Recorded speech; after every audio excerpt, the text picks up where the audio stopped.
안녕하십니까, 홍학입니다. 이번 시간에는 조건문에 대해 알아보겠습니다. 우리는 이전 시간 다양한 함수의 실행 흐름과 변수의 활동 영역 스코프를 확인해 보았는데요. 이번 시간에는 상황에 따라 다른 실행 흐름을 만드는 조건문에 대해 알아보겠습니다. 조건문이란 무엇일까요? 말 그대로 조건에 따라서 실행 구문을 결정하는 문법입니다. 우리가 매일 하는 고민이 있죠. 오늘은 뭐 먹지? 라는 이러한 질문에 다양한 상황들을 고려해서 메뉴를 결정하잖아요. 이처럼 컴퓨터 또한 다양한 조건을 고려해서 알맞은 실행 흐름을 결정할 수 있는데요. 이때 사용되는 구문이 바로 조건문입니다. 이러한 조건문은요, 다양한 구문과 연산자를 통해 작성되는데요. 가장 기본이 되는 if문부터 살펴보도록 하죠. 자, if문은 소괄호 사이에 조건식, 중괄호 사이에 수행할 구문을 적는데요. 여기서 조건식이 참이면 중괄호 내부의 코드가 수행됩니다. 하지만 거짓인 경우엔 아무것도 수행되지 않죠. 따라서 다음 코드는요, 성인의 경우 맥주를 시켜라 라는 의미가 되겠네요. 그럼 이어서 else문 또한 살펴볼까요? else문은 if문과 쌍을 이뤄서 작성하는데요.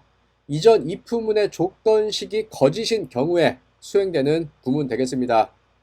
자, 따라서 다음 코드의 의미는 성인이 아니다. 나이가 18세 미만인 경우에 콜라를 시킨다 라는 의미가 됩니다.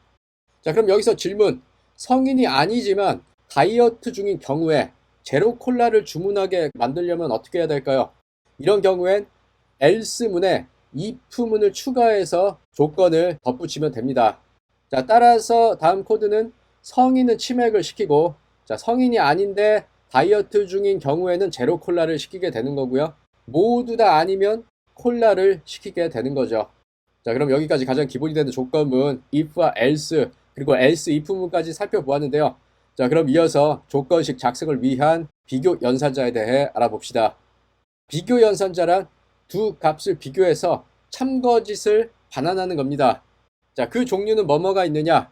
같은지, 다른지, 또는 큰지, 크거나 같은지, 작은지, 작거나 같은지를 판별합니다. 이러한 비교 연산은요, 조건식 작성을 위해서 사용되는데요. 여기에 논리 연산자까지 활용하면 더욱 풍부한 조건식을 만들 수 있습니다. 자, 그럼 논리 연산자는 뭐냐? 자, 논리 연산자는 크게 세 가지 AND와 OR와 NOT 연산자가 있습니다. 자, 그럼 코드를 통해 확인해 볼까요? 다음은 과목 점수에 따라 학점을 계산하는 코드입니다. 첫 if문의 조건식은요, AND가 사용이 되었어요. 자, 이 AND의 의미는 뭐냐? 이 양쪽이 참인지를 묻는 겁니다. 자, 그래서 수학과 영어가 모두 90점 이상이다 라는 경우에는 학점을 A를 준다 라는 이러한 코드가 되는 거고요.